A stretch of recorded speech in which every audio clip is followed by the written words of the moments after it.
Welcome to Ancient Geeks, a podcast in which two older geeks revisit their love of all things geeky back in the day when they were young and all the things that now comprise geek culture were new and somewhat disreputable, not mainstream and billion-dollar franchises.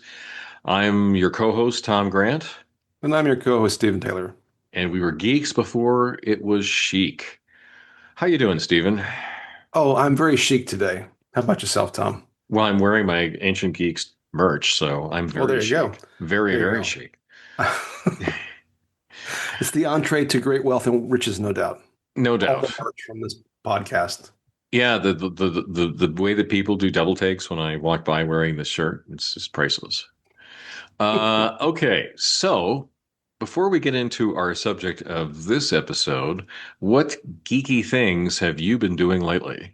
So I had mentioned a couple podcasts back that I'd started the Eat or Not on Netflix, and I finished it recently, and I would highly, highly, highly recommend it to anyone that has any passing interest in genre stories. I really, I, it's, I don't even want to reveal too much. I would just say it's sort of an apocalyptic story, but that's about as far as I want to go with it. But it is well written, well acted. The special effects are quite good given the budget, and I just really recommend it. I mean, you have to either tolerate subtitles or dubbing. I think the subtitles are better than the dubbing, but hey, it's worth a look at. 6 episodes on Netflix. Okay, yeah, that's on my list. I really want to see that. So what I've been doing is I've been getting ready to play an RPG solo. RPG, that's role-playing game for listeners. So there has been a lot of buzz in the last couple of years about say, sort of D&D inspired game, Shadow Dark. People said that it was the latest of games that were trying to capture something about original D&D with somewhat, familiar, but also in many respects new mechanics. A lot of emphasis on stripping things down to their essentials instead of the very rococo rule sets that Wizards of the Coast are putting out for D&D these days. And I've also been intrigued by the idea of doing solo role playing, regardless of what the system was. So this seemed like a good entree into it. And so I've got sitting on my desk here the Shadow Dark rules, a couple of characters I created, the Shadow Dark solo guidelines, and you just kind of follow a lot of random prompts in order to come up with a story with you playing both the dungeon master, kind of interpreting what the random results are. Okay, uh, I go out in the wilderness. We're on this mission. So there's an encounter. What happens? What do these people want, or what do these monsters want, or whatever. Anyway, you kind of build that part of the story that normally would be the dungeon master's Hmm.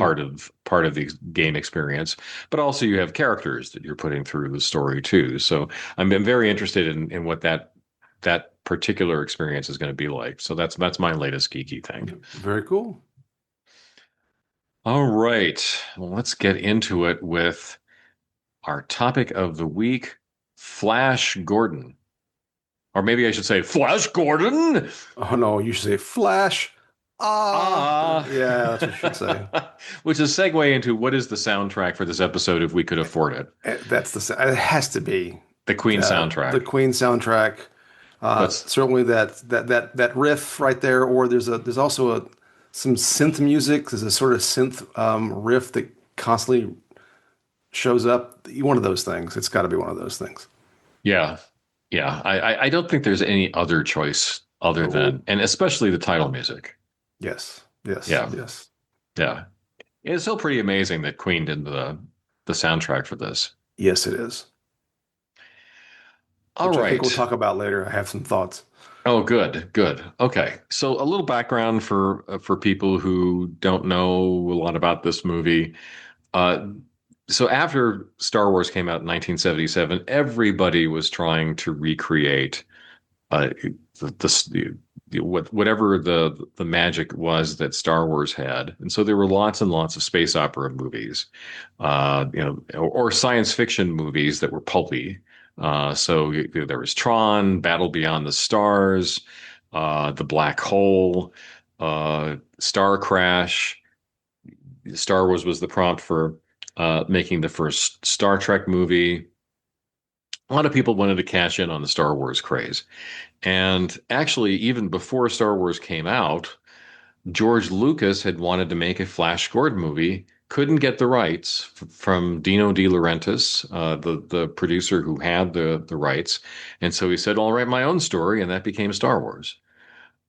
And the rest is history. And the rest is And history. that's the rest of the story. Right.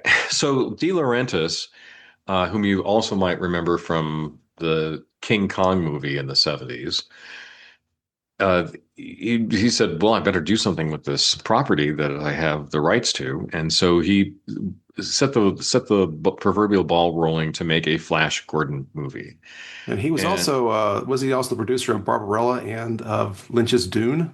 yes, he was. Yes, He he was. likes certain kinds of aesthetics. Yeah, and as we'll talk about, I think Barbarella is probably the closest thing to Flash Gordon in the movie canon, Fair? in the catalog of campy movies.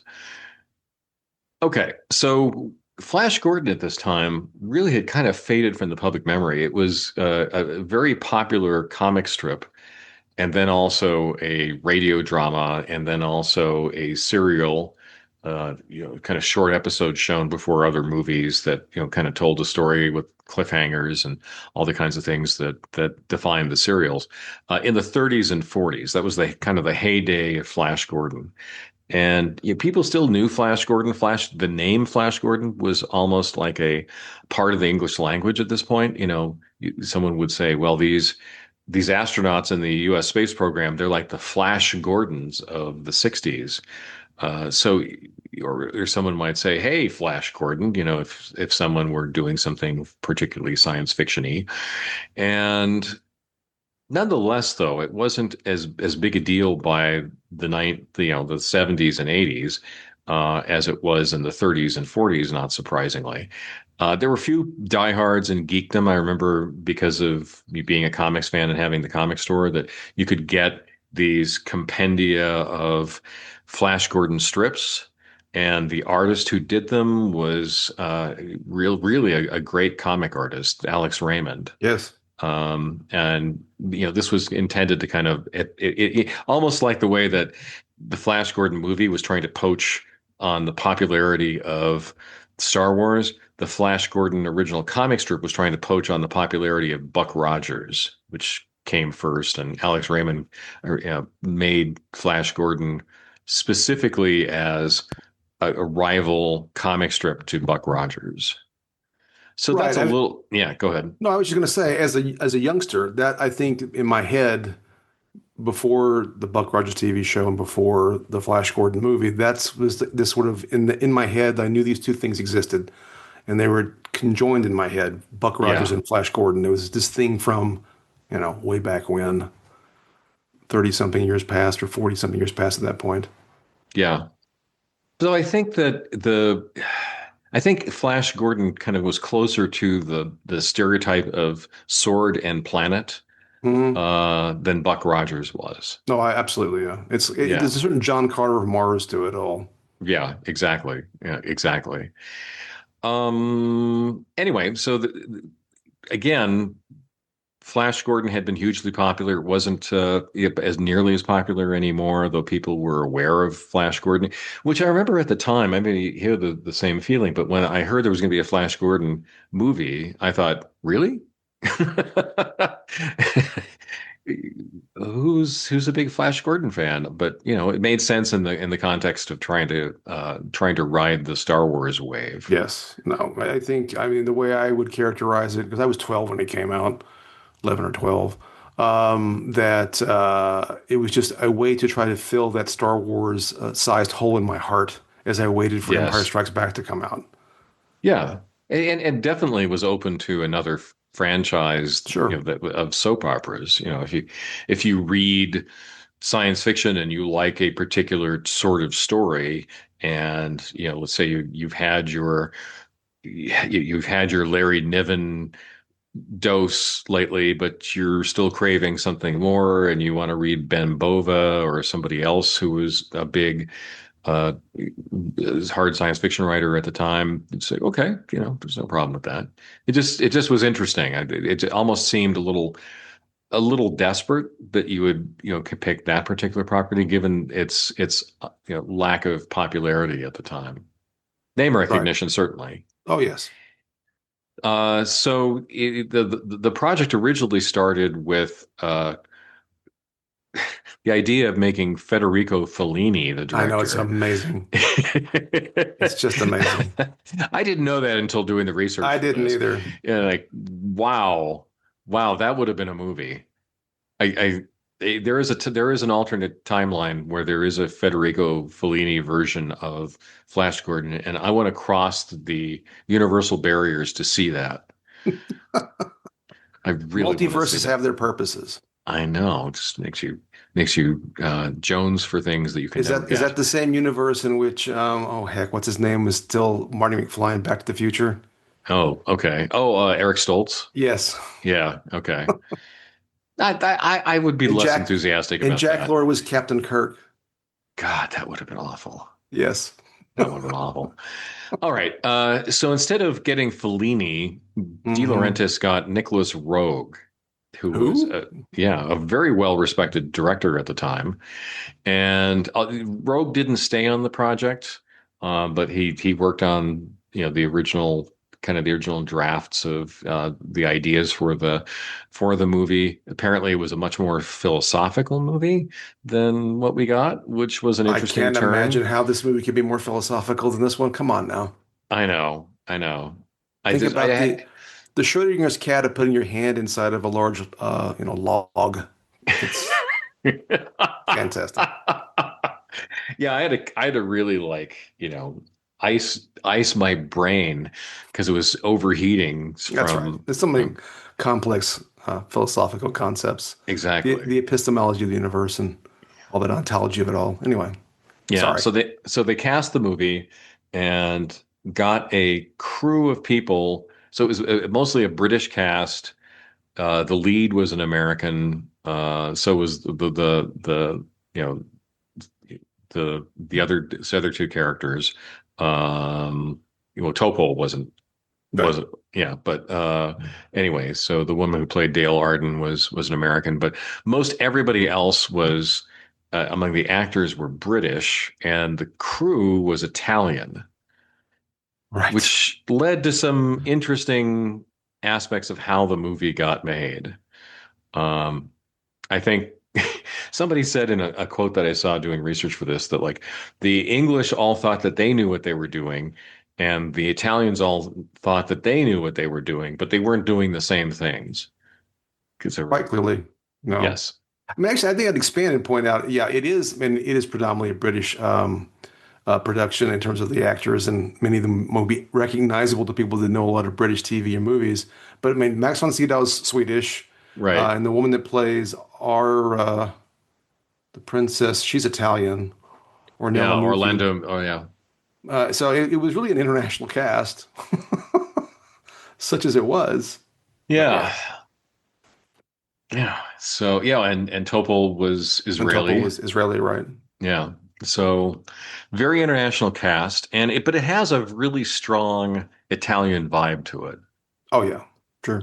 Yeah, like if you watch, other movies, maybe like in the 60s and 70s from Italy, like Planet of the Vampires, um, As you one know, does. as one does. Or Suspiria or other things, Mhm. just there's a certain aesthetic to it that really comes out. And I don't know, it was a very European movie. I think that's fair. Yeah. Yeah, it's like And you reading. know better than I do, but yeah. Yeah, but like, have you ever read any of the French graphic novels? No, I've seen some French films from that. I think that might be appropriate. Like, was it Alphaville or whatever? I mean, I've seen a couple of these Yeah, movies, yeah, but but like the big hardcover yeah, comic I books have that. not. No. Okay, there's a particular. It's not just French. I know the French one's better better than I do the other ones. And this would also apply to Italians, but there's a certain wackiness to their version of science fiction that definitely comes out in this movie. So Wacky is a good word. Yeah. yeah. So there are lots of other things I can say about the movie. I want to get into our reactions and what it was like Sure. when we first watched it. We'll just fill in those details as we go. So how did you first encounter this movie? So, yeah, as I alluded to a moment ago, I mean, I saw this movie in the theater when I was 11 or 12. It would have been right around I can't remember what month it premiered, but I went to the movies and saw it. It was during a period of my life that I went to the movies with some frequency and usually was seeking out some kind of science fiction. And I only half joke, but yeah, it was like, oh, Star Wars, I'm waiting for The Empire Strikes Back. What else is out? Yeah. And I don't think I know I've seen parts of it since. I never have sat down and watched the entire thing in its entirety since then, to my recollection. And just did this week to prepare for the podcast. I have thoughts about my my more mature viewing of the film, which I'm sure we'll get to in due course. But you had not seen the movie until recently, correct? Well, I had tried to see the movie before, so I didn't see it when it first came out. It was just a time in my life when I was kind of busy going from high school to college, and if I'd missed one geek movie, that was probably okay, and especially one that I again thought was a little, as I said, desperate. And Dino De Laurentiis was somebody who didn't have a great track record in my mind of making good movies. So I said, no, let's not push on that one. But I did try to watch it later, like I got it on VHS and popped it Right. into the VCR and watched some of it and said, "Oh my God." Yeah. And I will take the blame for this being a topic on the podcast. I thought it would be fun. In some ways, it was interesting. I'm not sure it was as much fun as I was hoping it was going to be totally honest. Yeah. So, well, I And mean, how did you feel about it when you saw it the first time or the second the time? first time? The first time. I mean, I think it's really funny. I think I found it entertaining, but I think I had a low bar. I uh, I did have the soundtrack of all things, which is sort of that's my the answer to my merch question, but it's relevant because I did listen to Ah, it. Exactly. every time we Oh, say every time. something about the soundtrack, we're going to have to do that. And the soundtrack is bizarre, which it's on Spotify now. I checked a couple of weeks ago when we decided to do this, and the it contains snippets of dialogue from the film as part of the soundtrack, which is just bizarre, right? Right. Like the whole opening dialogue with Ming and Clytus is in on the record, and they're like the attack of the Hawkmen is on the record. There's a whole bunch of other things on the record. So I kind of like would relive those moments by listening to the soundtrack. Um, but in watching it the second time, I did kind of remember that yeah, it drags for a while. Um, but my memory was it was can't and I think we want to talk about this in a minute. Is this movie really campy the way Batman was or not? Because I'm not sure that it is actually, despite the fact that it was written by the guy that, well, I forget his name. It's right here in front of me.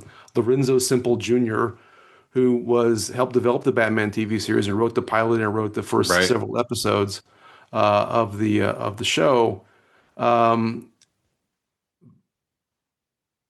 but the tone of this movie is weird. It's not. I thought it would be more fun to make fun of when there's plenty to make fun of, and I thought it might be just more fun to watch in sort of a because I'm become not obsessed, but I've found our discussions of pop culture in the '70s to be sort of a fascinating trip down memory lane as to how weird everything was. And this Yeah. movie, while it came out in 1980, it was obviously made in the '80s, and hopefully the dogs sound will not come on you is. That's my dog, folks. We've kept them quiet for 20 some episodes, but they're going to be noisy today. But regardless, the it has this it's kitschy in the '70s kind of way. A lot of the and in a way it's kind of bizarre. Um, what was your reaction to seeing it in its entirety now as an ancient adult? Well, I'll say first when I was watching it, why did I shut it off? it reminded me too much of like the Steve Reeves Hercules movies. Like Okay, I I can see went that. in Yeah. kind of worried and was talking about the aesthetic of Italian movies and Hmm. so forth. You know, I went in not having high expectations, and it just felt even worse. And Hmm. it wasn't fun like watching those movies. Yeah, yeah. It's So that's why I decided I not for me. so I would Uh, say I'm sorry, I'm stepping on you, but I was what here's and I think here's funny to me. I find the opening voiceover to be the best part of the movie yeah, in a way that sort of suggests maybe a campy romp. And quite frankly, Max von Sydow's voice and Peter Wyngarde's voice are fantastic for that kind yes, of interchange. And the music at that point is at least kind of interesting. Now, again, it's very disco-y. It's hardly Queen's magnum opus, but it's kind of fun. And even the first, of course, the first scene, which I'd semi forgotten about, the scene in the airplane and the scene where uh, um, Ho, ho, ho, ho, ho, ho, ho, ho, ho. laughing. Max von Well, Sydow laughing as he's inflicting harm on yeah, planet and then the Earth. whole thing where Zarkov wants to like blast open his ship and is like threatening his assistant, which is really actually quite bizarre. Yeah, Up and into the time they have the football fight in yeah, Ming's throne room. So the football fight to me is like if the whole movie was that, which it kind of isn't, that might be fun to make fun of, or it might be more comedic on a rewatch in a kitschy kind of way. But yeah, there's that scene, but then a lot of the stuff that happens after that really isn't. And there's also some sexuality stuff that I want to talk about that I was like not paying attention to when I was 11 or 12, except on a yeah, very surface level at best. It also has a weird reminds me of a lot, and I can't. You're the more adept at film criticism than I am, but there's a feel to this movie that does remind me of a lot of movies that were made in the 70s, mid 70s, early 80s, often aimed at teenagers, where the sort of the sex of it all was like very simplistic and kind of dumb. yeah. And there's a weird vibe about the whole thing that I can't quite put my finger on, but we maybe work as we talk through it. But it's just it's a weird movie. Yeah. Well, and there's also the sense of almost attachment from the material. Like Hmm. so like for me, the camp I enjoy, like the deliberate camp. Like Right. we talked to death in our first real episode about Right. Batman. Hmm. And like you felt like everybody was all in on that. And Right. everyone wanted to have fun and did have fun and wanted to be a fun experience for the audience. The other movie I would cite that was deliberately campy, which I absolutely adore, is Big Trouble in Little China. Oh yes, that's a great Yeah. movie. It's a great movie. And again, everybody's all in.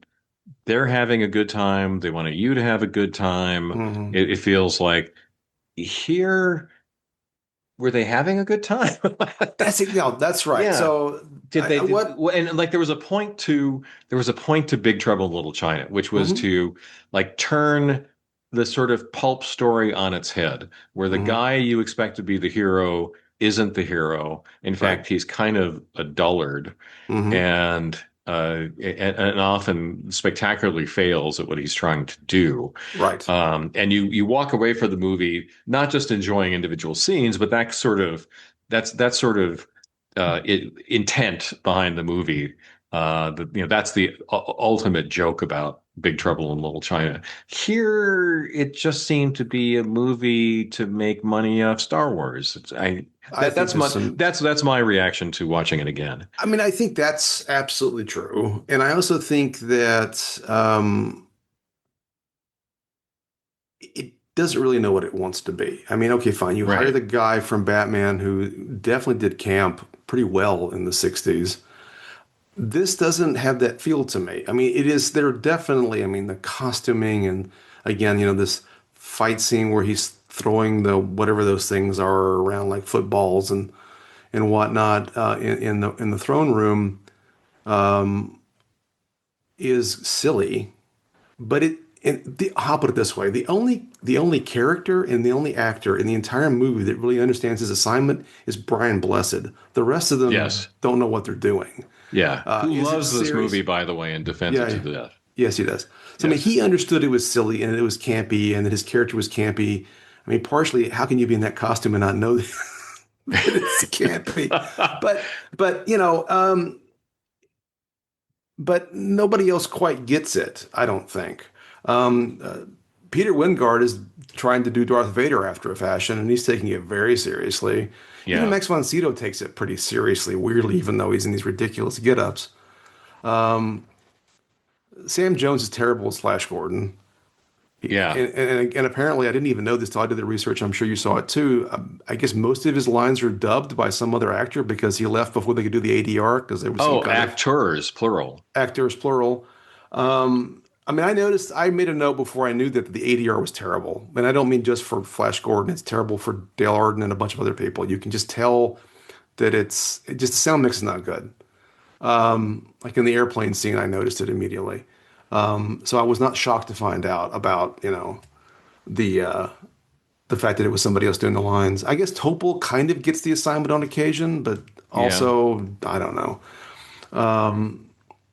Timothy Dalton is Prince Baron. I think he's trying to play it straight too much, I think. Yeah. Well, the But director, Mike Hodges, wanted everybody to play it straight. yeah, And it's an interesting choice yeah, and because there's so playing it because like certainly Adam West, you could say he was playing it straight, but he played it just campy enough that you nobody. knew there was a winking going on to the Well, the audience. funny thing, and we talked about it in that episode. We talked about the Yeah. fact that Batman, while clearly campy and clearly trying to hit a certain kind of comic book experience, also kind of took itself seriously.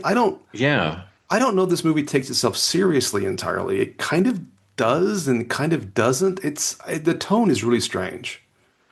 Yeah, And that's why I said detach. And I yeah, think part of it is because of the problems with the multinational crew and yeah. cast. Like because of all the miscommunications, it seemed like it was a real drag on the production. And it was hard for somebody to really kind of like as a director Oh maybe to no, have an imprint on the movie or as a producer. I don't know. It just it, seemed like a bad it collaboration. reeks of troubled production, quote unquote, which of course, again, if your lead leaves before you can do ADR, you've got problems. I guess, Right. but let me tell you what, do you want to do a real quick synopsis of the movie and then we can talk about specifics? Sure. Do you want to do it or should I? Either way, I mean, it's pretty straightforward regardless, I guess. And Yeah, I mean, so Earth is experiencing all these disasters, right, earthquakes, hot hail. Hot Hail's my best, my I know, favorite, hot yeah. hail. That should be like a retro 70s pop band's name. Sure, Hot Hot Hail. hail. Anyway, so so there's the scientist who figures out what's going on. The Earth's under attack. He's building a Right, rocket to right. go ask the people who are making the attack to stop. Meanwhile, the Flash Gordon and Dale Arden characters are on a plane together when one of these disasters happen. They crash at the home, luckily, of the scientists. They blast off into space collectively. They arrive at Mongo, Hmm. the planet responsible for on the attack on Earth. They show up at the palace of Ming the Merciless, who rules over all the. And it's because the way the movie is done, it's hard to really kind of see them as separate planets or moons, but Yeah, these yeah. are their domains Yes. of Mongo's empire. So Arborea, the planet of trees, and there was supposed to be also the ice planet, kind of Flash Gordon's version of Hoth, and all these other places, the Hawkmen planet. Anyway, so these are all people who are under the boot of Ming the Merciless, who keeps them all at each other's throats, so they'll never unite and oust him from power. He is a mustache twirling villain. Yes. Max von Sydow, I have to say, I think he comes closest to doing an Adam West in this I think movie. that's fair. Yeah, yeah. Yeah. I think that's fair. Anyway, There's a little Orientalism going on, by the way, but that dates back to the oh comic. God, yeah, that was really uncomfortable. Yeah. Um, so anyway, there are all sorts of mini adventures that happen as Flash is trying to escape being killed by Ming, including an execution scene that he's rescued from, and eventually kind of unite all the different uh, factions and go after Ming. He actually only unites two factions, which I Yeah. know, I realize in the movie is kind of lame, right? You just basically two factions and you can overthrow Ming. Yeah, which in the comics or in the comic strip there were more, and you Yes. you see a glimpse of a faction. You see the reptile people, Yeah, yeah, which yeah. I didn't even know why they were in the movie, frankly. Yeah, and the guy that has to fall on his sword. There are other factions, but they get ignored for the rest of the film. Yeah, you only really get to know the Hawkmen and the Arborians, Yep. um, and they succeed. The end. I mean, Yeah, pretty all much. the stuff that happens, for most of the movie, again, are these little vignettes, and one of the things, like on the rewatch, it struck me was how choppy this movie is. No, that's exactly right. Yeah. Yeah, just not like the editing, but just like there's no segue. Like suddenly, No, there's oh, none. this person who used to be a favorite of Ming is now being tortured. What? Yeah, I Yeah, exactly. No, there was that was very evident to me, and I guess in some of my memory of the movie was again the attack on Earth, the palace scene. Then I forgot almost the entire middle of the movie and went to the Hawkman attacking, and then Ming getting skewered. Spoiler alert by the ship at the end. But yeah, it just yeah, it's very choppy and there's really and things shift real fast. Like at one point, for reasons that are not entirely clear, Prince Baron of Arborea just wants Flash dead, but then at some point swears fealty to him. Basically, it's all very bizarre.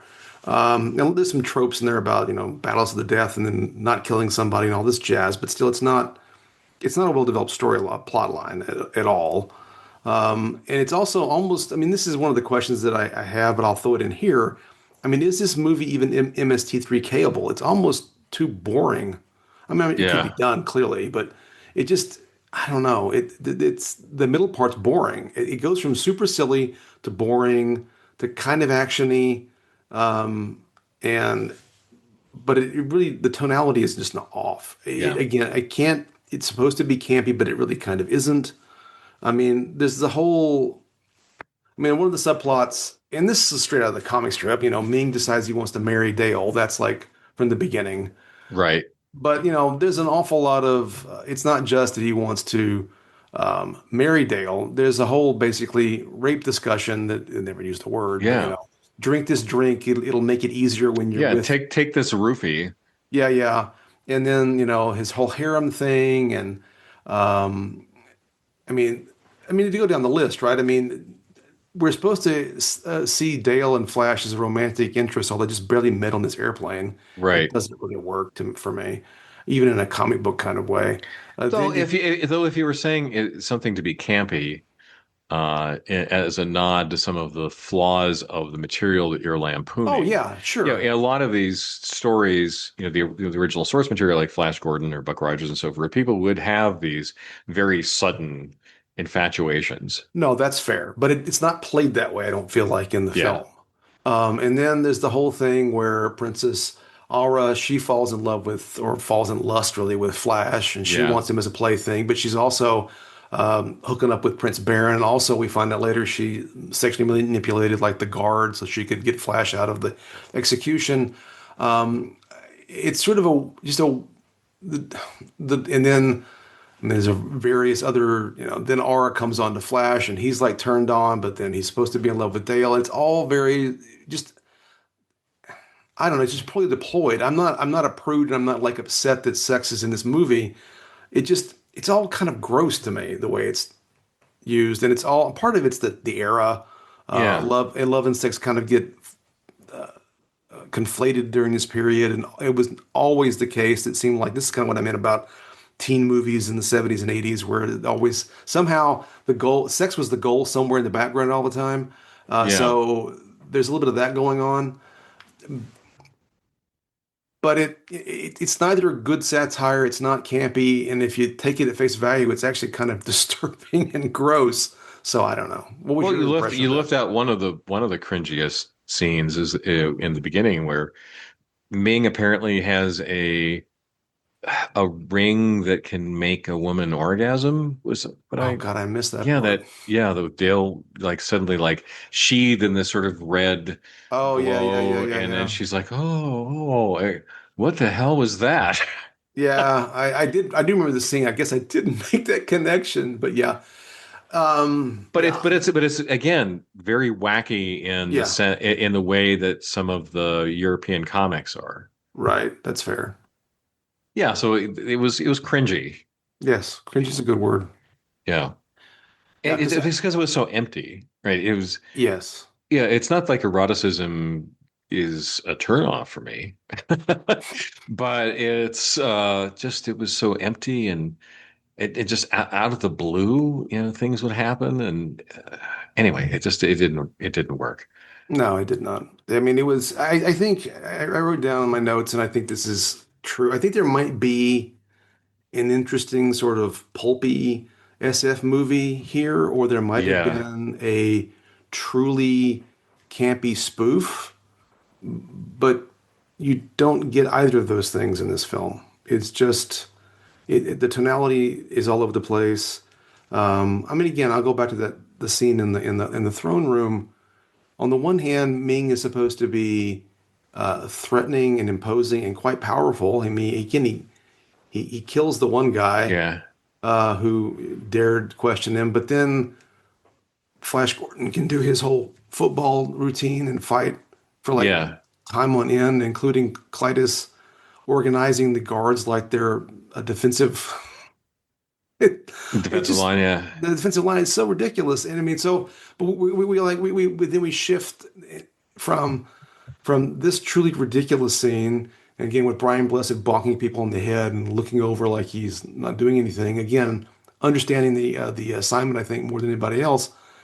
Then we go to executions and possible rape scenes and taking drugs so that we can live through the whole thing, and it's just all very strange. Um, anyway, but yeah, yeah. So let's talk a little bit about Brian Blessed because he's somebody at before I ever saw this movie, whom I just really had a lot of respect for, mhm, and primarily because of I Claudius. So he played the Emperor Augustus in the earlier episodes of this BBC series, one of the best series ever, I think, still to this day. Did a fantastic job as an actor in that. And here I don't know what to say about his performance. I mean, he was being Brian Blessed, it yes, felt like. yes, You know, he has a very a broad, full volume personality and performance, yes, which is lovable as hell, yes, right? Like you ever see him interviewed someplace, he's always a hoot, you know, yes. and but it just like it didn't fit almost with the rest of the movie. No, I think, like I said, I think, and maybe it's the movie that I think ought to have been made, but he fits that more than anybody else does. I mean, I think this may have been the first time I saw Brian Blessed, to be Oh, honest. okay. Yeah. But Well, because he seems so much more full of life than yes, the protagonist. yes, yes. And as ridiculous as the character of Prince Voltan is, he at least seems like he's the character. Unlike again, unlike Sam Jones's Flash Gordon. Yeah. Um, I and I've seen, Blessed to me, I never have seen on Claudius. I know I'm dead to you, but anyway, but someday. Yeah. But I've known Brian Blessed. He just shows up in a bunch of British stuff that I've watched over the years, right? Yeah. He He was in was Blake in Seven. Blake Seven. He was in some Doctor Who stuff, and other things that I've seen him in. So I'm well versed in his sort of performance, and so I maybe part of my what little affection I may have for this movie, especially that I had this is just watching it, was from him. It Right. was not from certain other people. I mean, and, it really is in some ways. It's like a weird mix of really terrible actors and pretty good actors. But even like Timothy Dalton, who's a good actor, is not that good in this movie. But he has something to work with. He's very wooden. Um, Yeah, I mean, Ornella Moody is very campy Oh in this yes, movie. she is. But like if you put Brian Blessed next to the woman who played the torturer, Hmm. General something. Yes, I'm looking up on IMDb. Her name is Kala, I think. Mariangela Melato, who Yes, just seemed bored she did. in every scene that she was in. It's just jarring that, like it takes something that could be fun with Hmm. Brian Blessed, and Hmm. it's less fun. Yes, I It's agree. like a lot of the special effects. So a lot of work went into Oh making yeah. the little retro looking rocket ships, and Hmm. the look of Ming's palace, and the costume design was really kind of extraordinary. Yeah, it was. Very colorful way. But again, like if it's there, and almost like you wish it were in a different movie. Yeah, I wrote down some of the visuals are actually pretty interesting. I kind of like the retro rocket ships. I kind of like the fact that I guess Mongo's supposed to be in this sort of weird vortex, which is was often with all the swirling colors and the gaseous, kind of like Yeah. the red spot of Jupiter kind of thing. That I kind of like that. The costumes, I was struck by the fact that they were, again, it had a very sort of disco-y vibe, lots of shiny plastic and lots of Yeah. silkies and satins. And it did remind me a little bit of, again, of the Buck Rogers TV show, especially the early episodes with Yeah. Princess Ardala and all that kind of stuff. There was a definite similar vibe, and that was before this by a couple of years, I think. Yeah. So, Perfect for pulp, you'd say. yeah, yeah. Perfect for pulp. Not something you'd wear on the street, but for No. And I don't know, a humid environment like Arborea, you'd think it'd be a problem, but yeah. what do I know? But yeah, there were a couple times like there was a scene where they have like I don't know what they're supposed to be. They're almost like lobots. They have these glasses and they have the glasses Oh have yeah. and they're on the computer screens and there's stuff on the glass. That was like a pretty interesting visual. Right. There was like some interesting things in the film, but again, there's just no this coherence is lacking. Yeah. So listeners, I would love if you really like this movie for you to write us at some ancient geeks at gmail.com and say, what did we miss? Yeah, some people Yeah. really love this movie. It has a Yeah, following. and I don't get it, and it wouldn't be unprecedented in my life for something I didn't get the first time around to like suddenly click with me. So if I'm missing something, or Steven's missing something, drop us a line, please, because I'd love to hear from you about what you saw, what virtues were hidden from us. Agreed. Let's see. Are there other campy movies that you did like? I mean, Well, camp is a very fuzzy yeah. I concept. mean, I would, I think of spoof movies like Airplane or Naked Gun, but that's not really the same kind of thing. That's a little different. I agree with Big Trouble in Little China, but camp always makes me think about Batman. That's always the thing that really comes to mind. Yeah, yeah. So I put together a list. Okay. Campy movies. These are not all necessarily my favorites, but just trying to think of points of reference. So Buckaroo Banzai. Oh yeah, that's a good one. I love that Uh, movie. yeah, Barbarella. Which again, I think that's the closest comparison to this movie. It's very wacky in its Hmm. ideas. It doesn't really hang together as a story. It's just like, hey, would it be cool if this person had wings? You know, They Live, another John Carpenter movie, which I definitely like. That's very campy, but also very good. Uh, let's see, Cabin in the Woods, not a big fan of that, but Attack of the Killer Tomatoes, Rocky Horror Picture Hmm. Show. Yeah. These are all things that are deliberately campy. But it doesn't always work. I mean, not all those movies No. I like, and there's one in particular I wanted to call out that doesn't work for me, and that is Starship Troopers. Which And I've to not seen. would I also I would say to some extent RoboCop. So Paul Verhoeven was depends on how you want to read it. Like a lot of people give him credit for coming up with a movie that's done as this straightforward space opera sort of story, Starship Troopers, based on a novel by Robert Heinlein, but the movie's very different. Where Robert Heinlein was sympathetic with the characters that he was depicting in there. You know, the argument often is that Verhoeven was lambasting these people who were the point of the spear in this war against these bug-like aliens. And then what the movie really is a parody of fascism, but Hmm. it's done from kind of the internal world of people who are supporters of fascism to try to understand why they think that they're the heroes. So it's an interesting idea.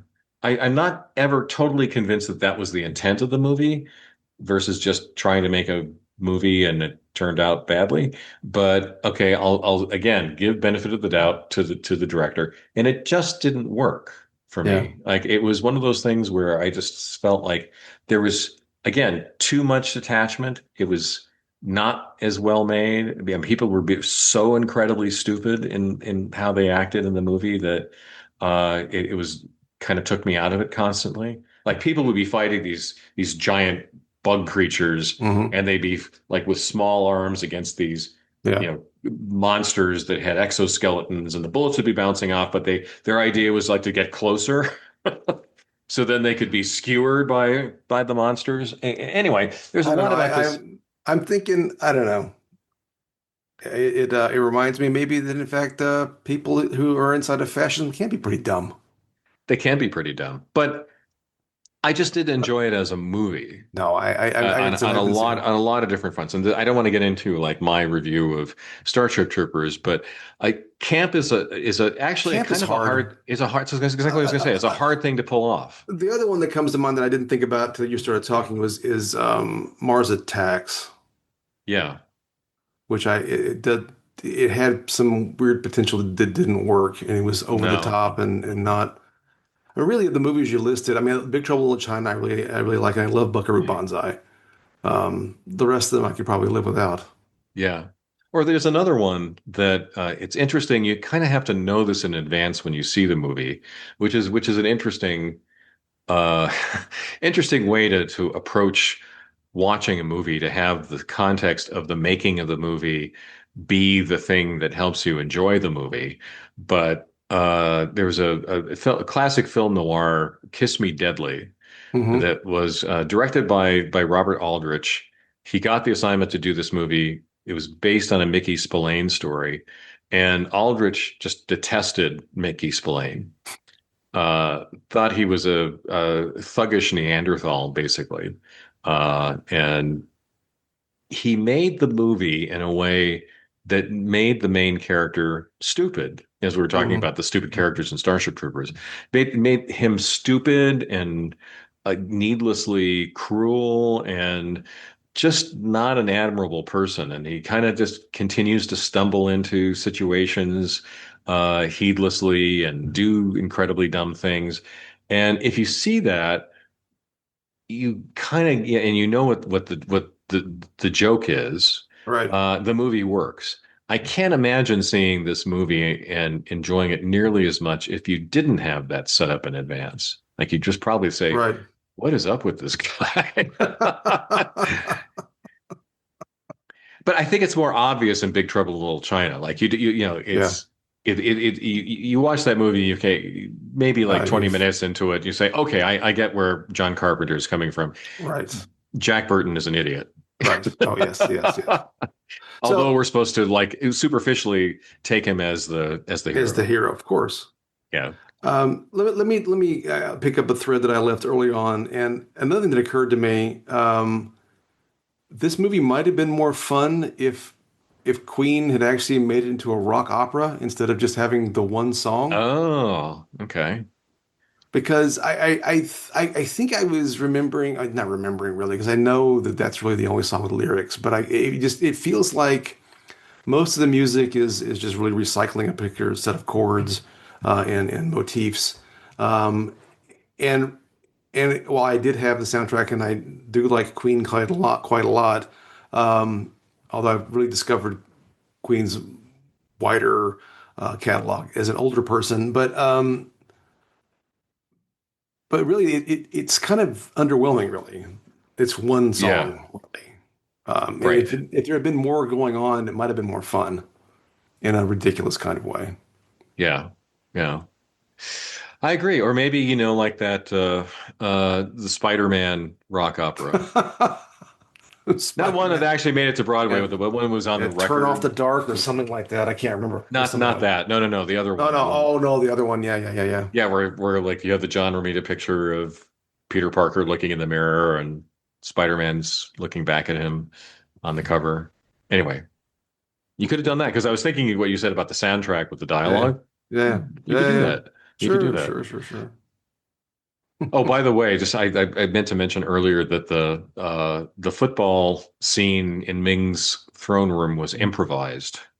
For those who don't Shocking. know, I know. Shocking. Yeah, yeah. It was, let's just say it wasn't a Larry David level of improvisation. No, no, but it was a little bit more life to it than No, other it was. That's a good parts of the point. movie. Yeah, Like I said, if the movie was maybe more of that kind of ridiculousness, it would be more fun. But it really gets pretty serious in a way that doesn't make sense after that. yeah. Up through the deaths of the villains, Yes. Yeah, yeah. which were ridiculous. Hmm. Yes. Yeah. Which are completely ridiculous. Like very often you'll have people, doing absurd things and absurd consequences will result in pulpish stories. Hmm. But being impaled on the spoilers, being impaled on the antenna The tip sticking of out of the the, front yeah. of the rocket Yes. ship that Yeah. just happens to land right there, But it or still doesn't kill him immediately. no. And Should then, have.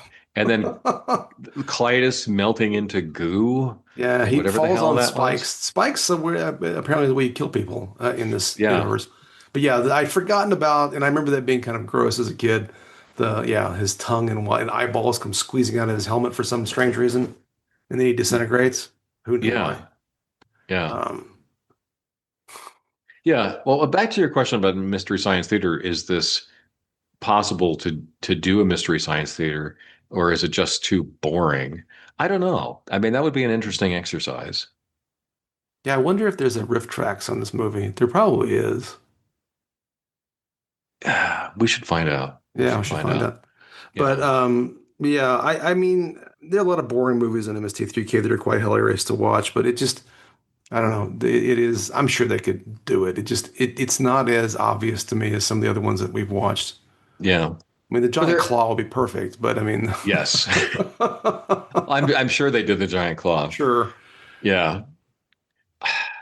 So do any scenes stand out as good? Like, so we don't like the whole movie, but did any No, I mean, scene for you work for you? so like I said, the opening scene actually kind of works for me. I kind of like the Yeah. voiceover and the whole like, oh, with the flashing lights about the hurricanes and hot hail, and this sort of notion that this this powerful alien is just toying with Earth. That was kind of fun in a cartoony kind of way. And then and again, I was trying to maybe I was trying too hard to find something to write down that I liked. I kind of liked, even though it was, the effects were what they were.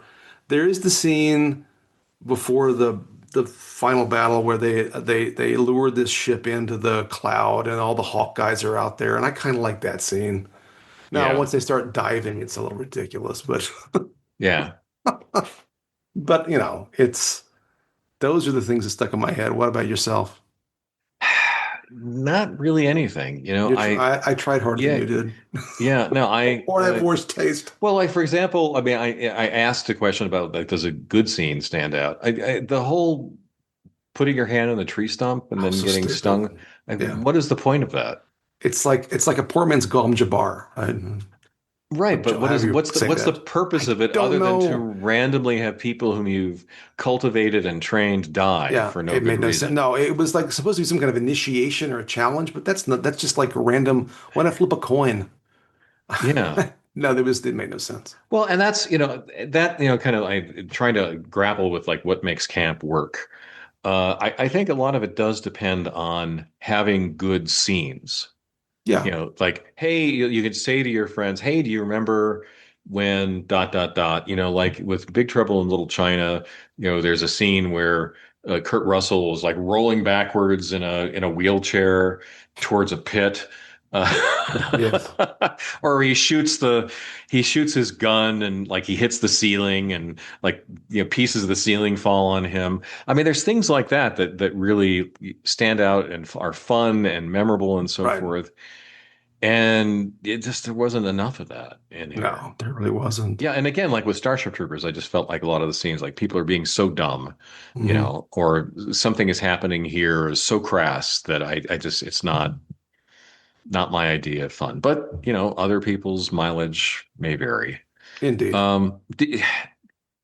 There was supposed to be a couple of sequels to this. Yes. Yes, there were.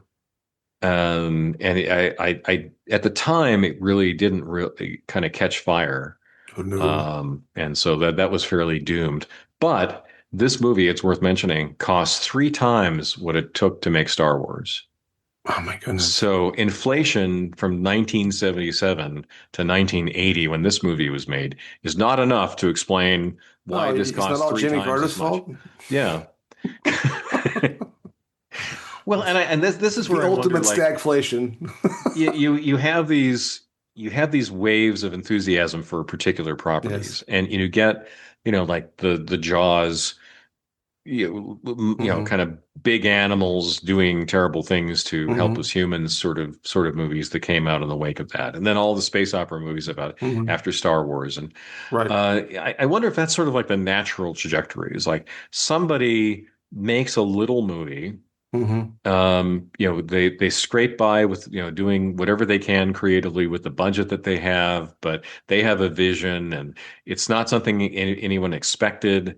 But it really turns out to be something terrific, and it takes off. And then other people, in trying to reproduce it, lack the vision and enthusiasm for the subject matter. But they also have a much bigger budget, because if the little thing Right. that started the That's craze right. was successful with a small budget, then of course having a big budget is going to make it that much better. Well, and I think too, in this particular film, I think fits into this. I mean, we've talked about and critiqued the notion of the auteur driven property, but by the same token, you still need to have a vision that makes some sense. It's not Yeah. enough to say, "Hey, I have the rights to this old property. Let's this gold, it's gold, Jerry, gold. We're going to make a bunch of money because we have Gold. control. Yeah, we have control of this property, and without really knowing what you wanted to do, how you wanted to do it." Maybe Fellini's going to do it. I think there was some other famous director that was attached to this at one point, or that he wanted. I forget who it was. I didn't write it down. But then you're hiring, like you said, there was the one fellow that was involved early on, but then he left, and then you your lead actor is just not really much of an actor. I forget where they found him, but it wasn't a particularly likely place. Other people that might have been better in this film were rejected or didn't they didn't try to draft them. It just again, it's a weird. Everything is weird. The tone is uneven. The cast is really uneven. The crew, as you said, half speak one language, half speak another. It's all of these sort of. If you're going to write a book about how not to make a movie, I think we've outlined some obvious plot points, right? I mean, it's just not well constructed in that sense, and so having a lot of money doesn't solve that problem. Right. Yeah, with a lot of money you can get a very boring first Star Trek movie. Hmm. Hmm. Although I'd rather watch that than this again. Oh yeah. Oh yeah. I mean, I have no idea, but I mean, one presumes that while Sam Jones and Melody Anderson, who played Dale Orton, weren't that expensive, you'd think that Max von Sydow and Topol would have probably cost something. I don't know about Brian Blessed. Timothy Dalton was so young, I don't know that it would have mattered. But then you're going to pay Queen. Yeah. They had to have got a good chunk of this out of it, and things like that. So I don't know. Yeah. Oh, by the way, I would be remiss not to mention that there was a softcore porn parody of Flash Gordon called Flesh Gordon. Well, that's important to note. Yeah, which had stop motion animation in it Oh by dear. somebody who was really good at it. Had Like the poster was done by a classic science fiction artist, George Barr. Mm. Anyway, it's kind of weird that like that Hey, might be more watchable than his movie. I don't know. that could be. I don't That know. could be. All right, should someone try to make a Flash Gordon movie today? I was thinking about that. I mean, I don't. I guess I'm not opposed to the concept. Um, but I also have to wonder, you won't even mention it in passing, but I mean, Ming is basically an Orientalist kind of trope. Does all this really work with a modern sensibility? Maybe you could recast it. I don't know. I mean, I know there was a cartoon that I never saw that was made not that long ago, and some other things. I don't know. I mean, maybe, although maybe not. What do you think? Well, so there was a Filmation cartoon Hmm. from the 70s. Filmation, the same studio listeners who did the Star Trek animated series. And I watched an episode of it. And as a kid's property, it wasn't bad, Hmm. right? So if you had the typical group of people, you had the typical lead and sidekick and other interesting characters around them, kind of take borrowing that from Flash Gordon and sticking people into what would work for a kid's audience. Sure, I think that would be possible. For an adult version of it, I don't think it's impossible, but I think you really have to find the right filmmaker for it.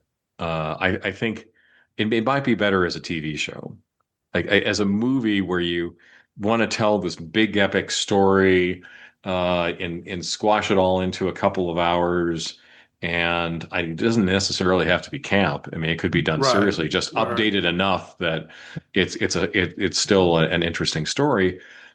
We have enough of those. I Right. think Right. something that is serialized the way that the serials, Buck Rogers and Flash Gordon were, that might work really well. Like little chunks of a story, and it's picaresque in a way that you kind of get to see a travel around the whole Mongo domain and the different Hmm. environments and the different weird people and so forth. Yeah, that could be kind of good. And I might be possible even to make some of the more ridiculous characters like the Hawkmen into something interesting.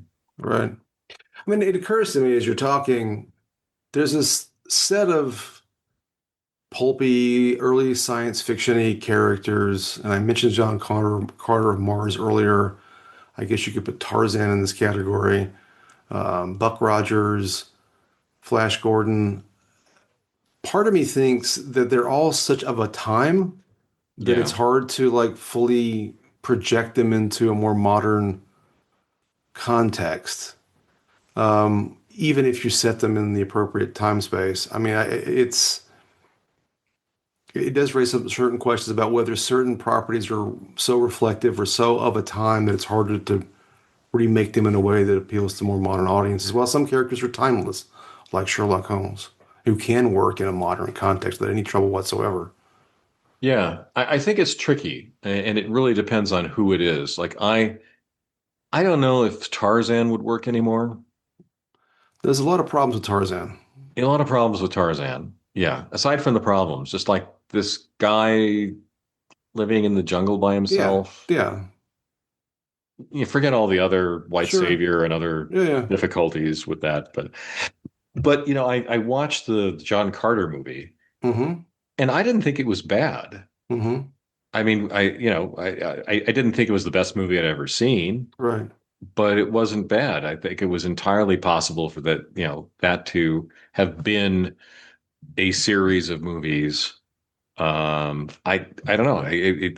But I said it's tricky, right? It depends on Right. the material. I think John Carter is easier than Tarzan. I think The Shadow would be something that would Mm-hmm. work better than some other property. But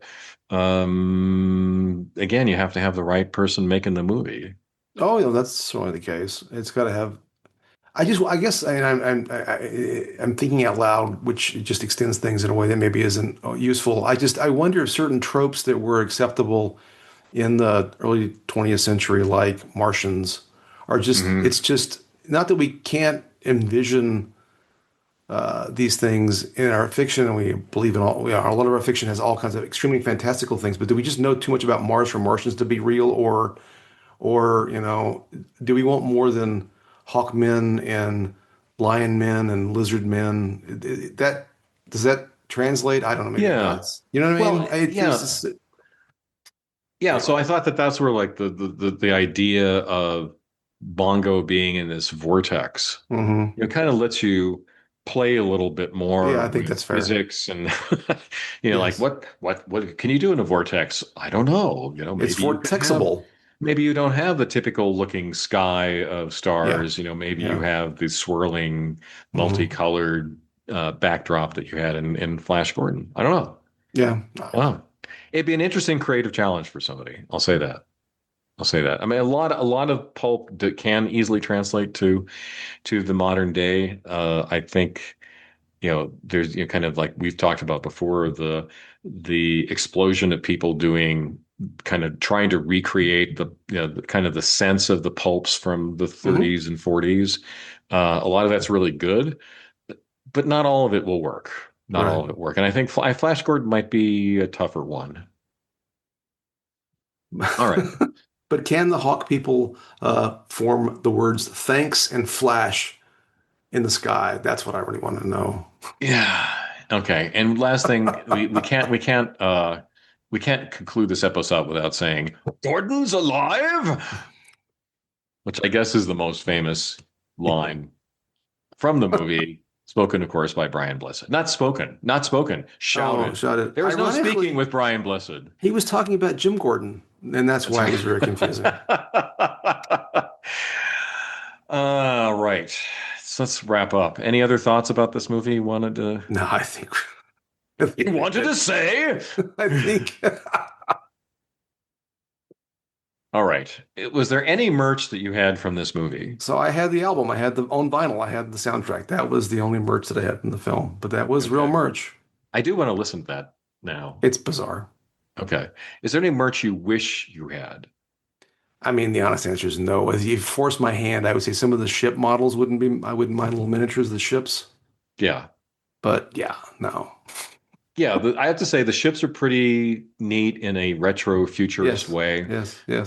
That would be the probably the only thing. I definitely don't want a Prince Voltan costume. It looks binding. No, you'd have to really like. I'd have to lose a bet to wear that thing. Lose a bet and get a big paycheck out of it, then fine. Yeah, But but but props to the actors who had to wear those things and couldn't sit down. yeah, it was. So for hours they were either standing up or they were on their stomachs on the ground if they wanted to give their legs a rest. Or I guess Brian Blessed had a special chair that he could sit in. Anyway, that's Fetch, giving it. fetch me my chair. Yeah, Yes, that's giving your all for your craft there. sure. All right, listeners. Hope you enjoyed this discussion of Flash Gordon.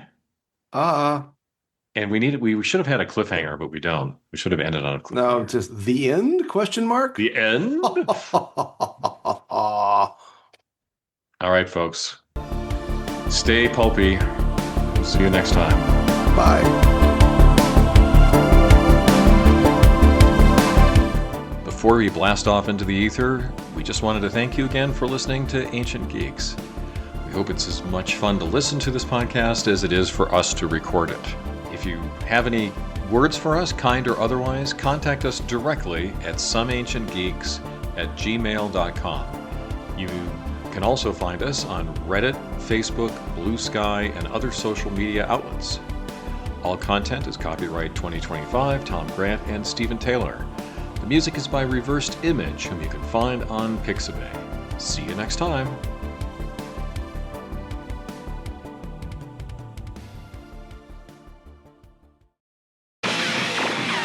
Ah, well, who wants to live forever?